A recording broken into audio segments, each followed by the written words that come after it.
Hello दोस्तों, मेरे YouTube channel में आपका स्वागत है। राधे राधे, हर हर महादेव। आज मैं आपको सुनाने जा रहा हूँ श्रावण मास माघ अध्याय 9। इस अध्याय में पढ़िए शुक्रवार जीवितिका का व्रत की कथा। ईश्वर बोले, हे सनत कुमार, इसके बाद अब मैं शुक्रवार व्रत का आख्यान कहूँगा, जिसे सुनकर मनुष्य संपूर्ण आपदा से मुक्त हो जाता है। लोग इससे संबंधित एक प्राचीन इतिहास का वर्णन करते। पांडव वंश में उत्पन्न एक सुशील नामक राजा था। अत्यधिक परिश्रम करने पर भी उसे पुत्र प्राप्त नहीं हो सकी। उसके सर्वगुण संपन्न सुकेशु नामक भार्या थी। जब उसे संतान न हुई तब वह बड़ी चिंता में पड़ गई। तब स्त्री स्वभाव के कारण अति साहसयुक्त मन वाली उसने मासिक धर्म के समय प्रत्येक महीने में वस्त्र के टुकड़े को अपने उदर पर बांधकर उदर को बड़ा बना लिया और अपनी प्रसूति का अनुकरण करने वाली किसी अन्य गर्भिणी स्त्री को ढूंढने लगी। भावी देवियों से उसके पुरोहित की पत्नी गर्भिणी थी। तब कपट करने वाली राजा की पत्नी ने किसी प्रसव कराने वाली को इस कार्य में लगा दिया और उसे एकांत में बहुत सा धन देकर रानी चली गई। उसके बाद रानी को गर्भिणी जानकर राजा ने उसका पुंसवन और अब अनवलोभन संस्कार किया। 8वां महीना होने पर सीमंतोन्नयन संस्कार के समय राजा अत्यंत हर्षित हुए। उसके बाद उस पुरोहित पत्नी का प्रसव काल सुनकर रानी भी उसी के समान सभी प्रसव संबंधी चेष्टाएं करने लगी। पुरोहित की पत्नी चूंकि पहली बार गर्भवती थी, अतः प्रसूति कार्य में प्रति वह अनभिज्ञ थी और केवल प्रसव कराने वाले दाई के ही कहने की स्थिति में थी। तब उस दाई ने पुरोहित पत्नी के साथ छल करते हुए उसके नेत्रों पर पट्टी बांध दी और प्रसव के समय उसके पैदा हुए पुत्र को किसी के हाथ से रानी के पास पहुंचा दी। इस बात को कोई भी नहीं जान सका। इसके बाद रानी ने उस पुत्र को लेकर यह घोषित कर दिया कि मुझे पुत्र रत्न की प्राप्ति हुई। उन सब के बाद दाई ने पुरोहित की पत्नी की आंखों की पट्टी खोल दी। दाई अपने साथ मांस का एक पिंड लाई थी और उसे वह दिखा दिया। फिर उसके सामने आश्चर्य दुख प्रकट करने लगी कि यह कैसा अनिष्ट हो गया और कहने लगी कि अपने पुरोहित पति से इसकी शांति जरूर करवा लेना। कहने लगी कि संतान नहीं हुई कोई बात नहीं, पर तुम जीवित हो यह अच्छी बात है। यह इस पर पुरोहित पत्नी को अपने प्रसव के स्पर्श चिंतन से बहुत निसंदेह हुआ। ईश्वर बोले, राजा ने पुत्र जन्म का समाचार सुन जातकर्म संस्कार किया और ब्राह्मणों को हाथी घोड़ा तथा रथ आदि प्रदान किए। राजा ने कारागृह में पड़े सभी कैदियों को प्रसन्नता पूर्वक मुक्त करा दिया। उसके बाद राजा ने सूतक के समय में नाम कर्म तथा अन्य सभी संस्कार किए। उन्होंने पुत्र का नाम प्रियव्रत रखा। इस सनत कुमार श्रावण मास में आने पर पुरोहित की पत्नी ने शुक्रवार के दिन भक्ति पूर्वक देवी जीवितिका का पूजन किया। दीवार पर अनेक बालकों सहित देवी जीवितिका का मूर्ति लिखकर पुष्प तथा माला से उसकी पूजा करके गोधूम की पीठ बनाए गए। 5 दीपक उसके सम्मुख उसने जलाए और स्वयं भी गोधूम का चूर्ण भक्षण किया और उसकी मूर्ति पर चावल फेंका और कहा, हे जीवितिका, हे करुणा नरवे, जहाँ भी मेरा पुत्र विद्यमान आप उसकी रक्षा करना। यह प्रार्थना करके उसने कथा सुनकर यथाविधि नमस्कार किया। तब जीवितिका की कृपा से वह बालक दीर्घायु हो गया और वे देवी उसकी माता की श्रद्धा भक्ति के कारण दिन रात उस बालक की रक्षा करने लगी। इस प्रकार कुछ समय बीतने पर राजा की मृत्यु हो गई। तब प्रीतिभक्त उसके पुत्र ने उसकी परलौकिक क्रिया संपन्न किया। उसके बाद मंत्रियों तथा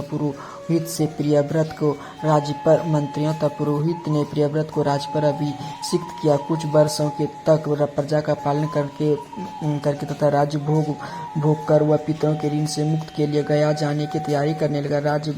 राज्य का भार वृद्ध मंत्रियों पर भक्ति पूर्वक सौंपकर और स्वयं के राजा होने का भाव त्याग कर उसे कार्पटिक का वेश धारण कर लिया और गया के लिए प्रस्थान किया। मार्ग में किसी नगर में किसी गृहस्थ के घर में उन्होंने निवास किया। उस समय उस गृहस्थ की पत्नी को प्रसव हुआ। उसके पहले षष्ठी देवी ने उसके 5वें पुत्र को उत्पन्न होने के 5वें दिन मार दिया था। यह राजा भी उस समय 5वें दिन ही वहां पहुंच गया था।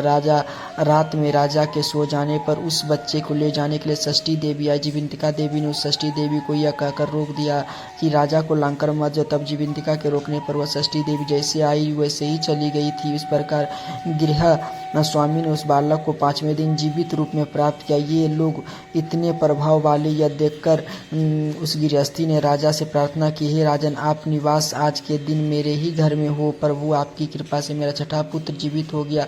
उसके इस प्रकार के प्रार्थना करने पर करुणानिधि उस राजा ने कहा कि मुझे तो गया जाना है। तब राजा गया के लिए प्रस्थान कर गए। वहाँ पिंडदान करते समय विष्णुपद वेदी पर कुछ अद्भुत घटना हुई। उस पिंड को ग्रहण करने के लिए 2 हाथ निकल कर आए। तब महान विस्मय युक्त राजा संशय में पड़ गए और पुनः पिंडदान कराने वाले ब्राह्मण से कहने पर उन्होंने विष्णु पद पर पिंड रख दिया। उसके बाद उन्होंने किसी ज्ञानी तथा सत्यवादी ब्राह्मण से इस विषय में पूछा। तब उस ब्राह्मण ने उससे कहा कि ये दोनों हाथ आपके पितर के थे, उसमें संदेह तो हो, घर जाकर अपनी माता से पूछ लीजिए, वह बात बता देगी। तब राजा चिंतित तथा दुखी हुए और मन में अनेकों बात सोचने विचारने लगे। वे यात्रा करके पुनः वहां गए जहाँ वह बालक जीवित हुआ। तो उस समय भी उस स्त्री को पुत्र उत्पन्न हुआ था और वह उसका 5वां दिन था।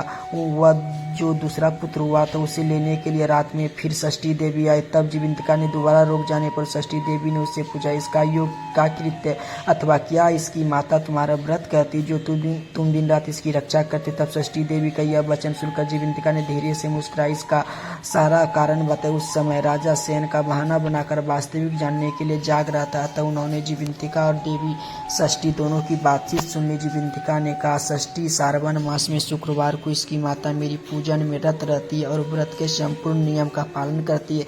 वह सब मैं आपको बताती हूँ। वह हरे रंग का वस्त्र तथा पेंचुका नहीं पहनती और हाथ में उस रंग की चूड़ी भी नहीं धारण करती। वह चावल के धोने के जल को कभी नहीं लांघती, हरे पत्ते को मंडप के नीचे नहीं जाती और हरे वर्ण का होने के कारण करेले का साग भी नहीं वह खाती। यह सब मेरी प्रसन्नता के लिए करते हैं। तब मैं उसके पुत्र को किसी को मारने नहीं दूंगी। यह सब सुनकर राजा प्रियव्रत अपने नगर को चले गए। उन्होंने उसके देश में सभी नागरिक स्वागत के लिए आए। तब राजा ने अपनी माता से पूछा, हे माता, क्या तुम जीवितिका देवी का व्रत करती हो? इस पर उसने कहा कि मैं तो इस व्रत को जानती भी नहीं। इसके बाद राजा ने गया यात्रा पर समुचित फल प्राप्त करने के लिए ब्राह्मणों तथा सुवासिनी स्त्रियों को भोजन करने की इच्छा से उन्होंने निमंत्रण किया और व्रत की परीक्षा लेने के लिए उन्होंने सुवासिनियों को वस्त्र के चुकाता कंगन बेचकर कहलाया कि आप सभी को भोजन के लिए राजभवन में आना है। तथा पुरोहित की पत्नी ने दूत से कहा कि मैं हरे रंग का कोई भी वस्तु कभी ग्रहण नहीं करती। राजा के पास आकर दूत ने उसके द्वारा कही गई बात राजा को बता दी। तब राजा ने उसके लिए सभी रक्त वर्ण के शुभ परिधान भेजे।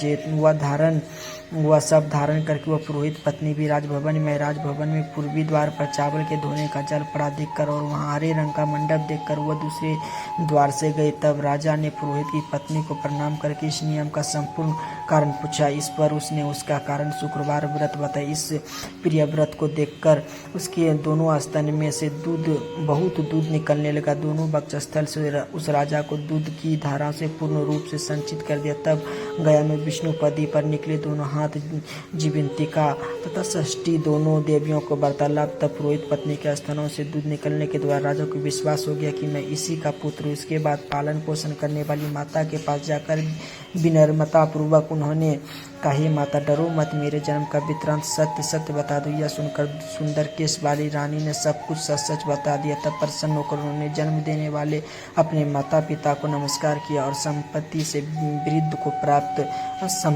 वृद्धि को प्राप्त कराए हुए दोनों भी परम आनंदित हुए। एक दिन राजा प्रियव्रत ने रात में देवी जीवितिका से प्रार्थना की, जीवितिका, मेरे पिता तो ये है, तो फिर गया में वे दोनों हाथ कैसे निकल आए थे? तब देवी ने स्वप्न में आकर संशय का नाश करने वाला वाक्य कहे, प्रियव्रत, मैंने तुम्हें विश्वास दिलाने के लिए ही यह माया की थी, उसमें संदेह नहीं।